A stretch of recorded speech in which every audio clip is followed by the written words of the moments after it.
Okay, this mission is called Hovering Flight, and it's a really exciting mission because you get the CodeAIR into the air. It starts out introducing, basically taking the safety code that you've written in the last mission and making it into a module so you can import it. From now on, you're going to be importing your own Python module that you've created and using it as the safety interlock to start your drone flying. Because again, you're not using a remote control here, you're loading code into the drone and it's flying itself. So you need a way to make sure you really intended for it to take off. So that's what the safety protocol does. So that's the first thing we get in place. And then we move on to learning more about the sensors. So in this case, the laser ranger sensors, there's a really cool objective that's called back off. The rumors are there's some nefarious entities out there come after your drone. So you need to make a security system so that when that happens, we catch them, right? So you're using that top ranger as like a security system. All right, so then how can we use that while we're flying? So once we get the drone hovering, now we use the laser rangers to create basically an escape room challenge where there's something that's boxing in our drone, and as it flies along, it's going to turn every time it sees a wall in front of it until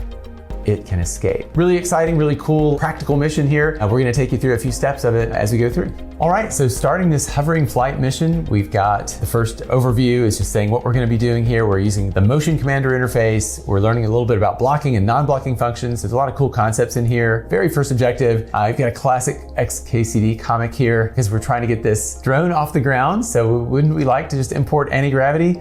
Well, it turns out we are gonna use an import to help us do this, right? So we're making our own import of our own module, the safety module. Moving on to actually doing a hover using the motion commander interface. And then I'm going to skip forward to learning about the sensors, and then we put those sensors to use in that back off mission. So that's where we're actually detecting someone trying to come after our drone. So that's still not flying yet, but you're using sensors interactively and doing something with that data. And then just skipping forward, there's a lot more really cool projects in here as you go through the objectives. The final objective has us going through an escape room challenge. So we're actually, if you look at the code here, we're actually counting each time that we are forced to turn. Every time the drone is in the air and it detects a wall in front of it, it's going to turn and try to find an escape route. If it counts up to 8, then it's like, okay, I'm done. I'm going to surrender. It turns all its lights on white and it lands. But if it can escape, then it actually goes and makes a landing outside of the room, hopefully. So we'll see if we can make that happen. There is a little bug here where surprisingly, after you hit 8, a program crash. Luckily, we can make it so that the drone doesn't crash when that happens. But that's something we'll be learning about later, is how to handle exceptions, how to handle errors in your code. If you're not crashing, you're not coding.